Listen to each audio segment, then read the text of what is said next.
Welcome back to the channel. If you have been on the spiritual path for a while, you have probably realized that there comes to a point where your personal effort, the meditating, the seeking, the reading of countless spiritual books starts to hit a ceiling.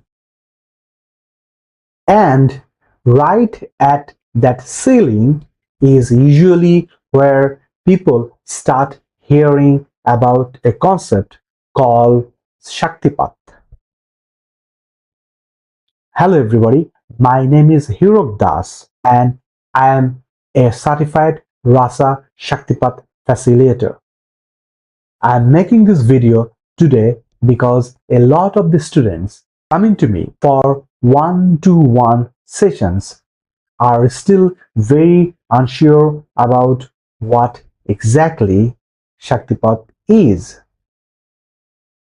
Many viewers are confused or anxious about the metaphysics of Shaktipat and are entirely unsure how it applies to their daily spiritual practices.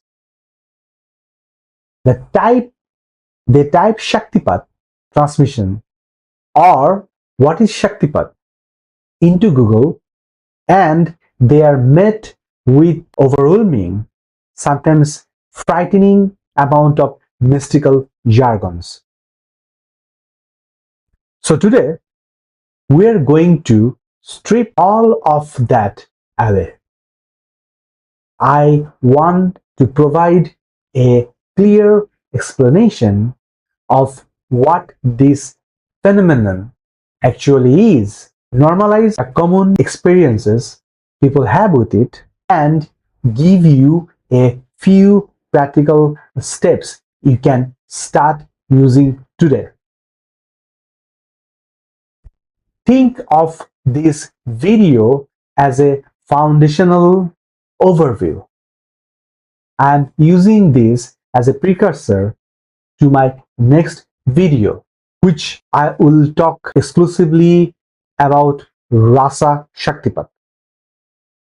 But before we can understand how Rasa works, we need to understand the general mechanics of Shaktipat transmission.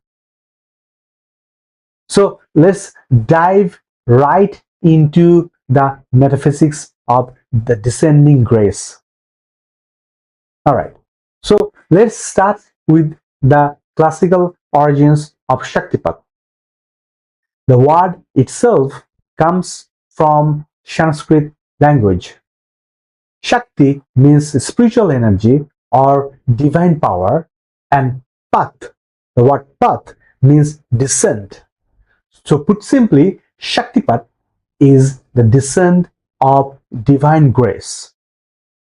Historically, this was the great secret of the ancient Eastern mystical traditions. For thousands of years, seekers would spend decades in Himalayan caves, practicing intense, rigorous austerities, what we call now effort-based paths. They were trying to force their energy upward, right? But Shaktipat is exactly opposite. It is a grace-based path. Instead of trying to climb the mountain, you are given a helicopter that comes down to pick you up all the way there. In classical traditions, Shaktipat is the catalyst that initiates a kundalini awakening experience. It was typically transmitted from a realized master to a student through touch, words, a look, mantra, or simply through thought. But here is where the anxiety comes in. A lot of seekers hear about transmissions and they worry. They think, will I lose control? Is this safe? What if I get a transmission from a fake guru? If you have felt this way, I want to normalize that for you right now. It is incredibly common to feel protective of your energy. Your ego is designed to keep you safe, and the idea of letting an outside spiritual force enter into your system feels like a threat to the ego's control. But true Shaktipat is not an invasion, it's a profound, loving homecoming. So, what is the mechanics behind this? What is literally happening to your body and mind during Shaktipat transmission? When a transmission occurs, highly refined consciousness interact with your subtle body.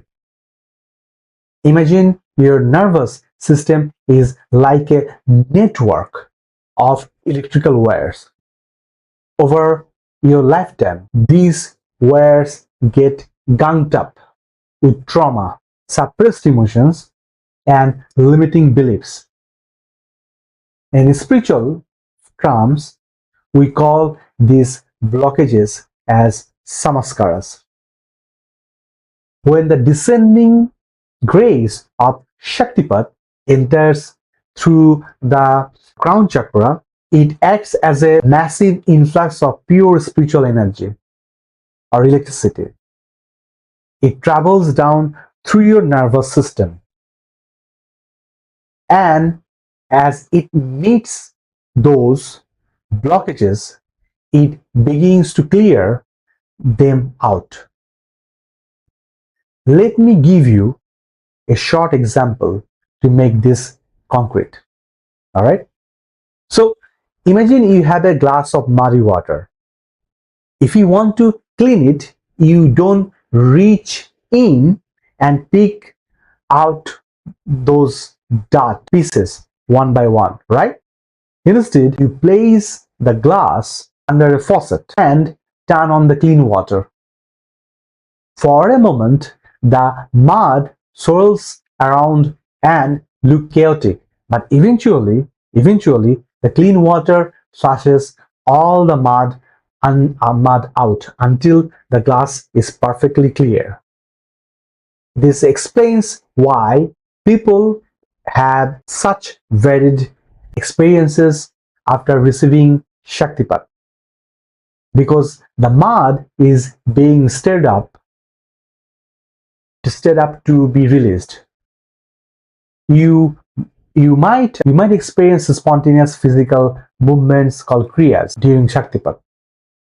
You might have sudden emotional purges, crying for no reason, for example, or busting out into uncontrollable laughter, or you might just feel an immense heavy peace, like you are wrapped into a warm blanket of whiteness.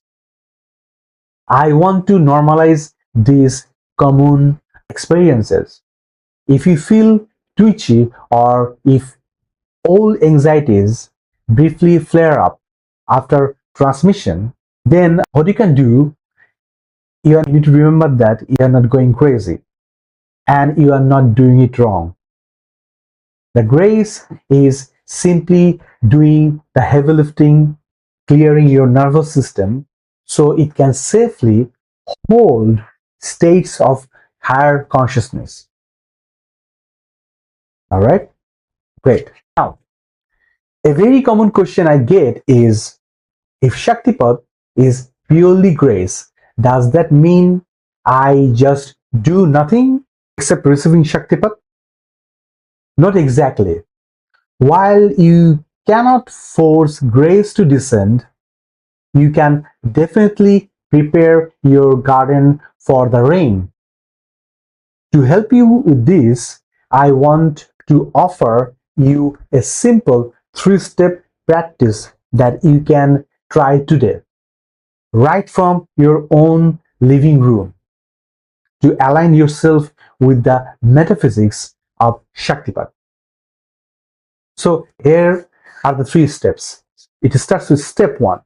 So the grace of Shaktipat needs a stable nervous system to land in.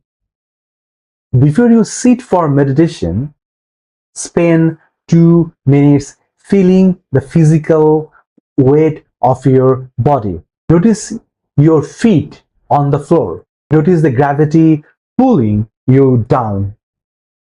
Take 3 deep breaths, making your exhale twice as long as your inhale, like this.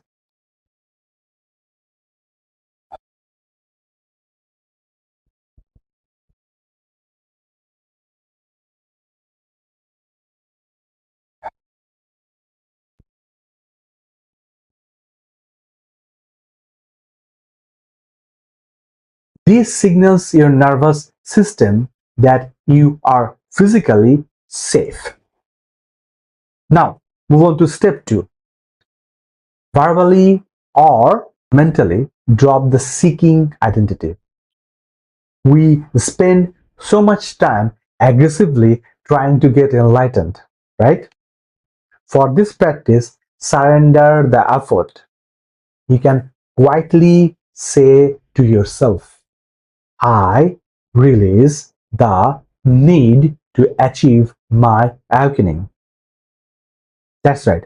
I release my need to achieve awakening. I am open to receiving. Open your hands and rest your palms on your lap like this. This physical gesture of open hands psychologically disarms your defensive mechanism. Right. Now here comes the step 3. So as you sit in this open state, right, your energy will inevitably move. Naturally, your mind will start chattering or your body might sway. Your only job in this step is to allow it without sticking a label on it. Don't call the energy good or bad. Don't call the thoughts distractions. Just be the wide open space in which the weather is happening. If you practice these 3 steps daily, you shift your entire spiritual operating system from friction to flow.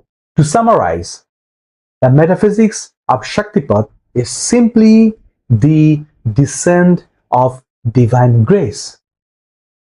It's an energetic and spiritual intervention that does for you what you cannot do for yourself through effort alone. It clears your nervous system, initiates true awakening, and bridges the gap between where your personal effort ends and where your absolute truth begins. It is normal to feel some apprehension, perhaps, about the unknown. But remember that Shaktipat is fundamentally an act of supreme love from the universe. It is not an external force overtaking you. It is your own deepest and truest nature waking itself up.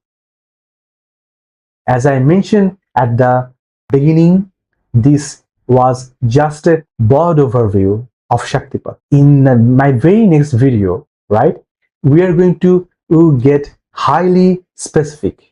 I'll be breaking down exactly what Rasa Shaktipat is, how its silent, gentle protocol differs from harsher traditional methods, and why it is arguably the most rapid modality available right now for shifting your level of consciousness. If this video resonated with you, or if you feel like you are standing at the edge of your spiritual effort and are actually looking for our pointers to deeper resources, I invite you to visit my website. You can read more extensively about Shaktipat on my blog, or if you feel ready, you can book a one-to-one session to experience this transmission for yourself. Thank you very much for being here, for your openness, and for your dedication to the truth. And I will see you on the next one.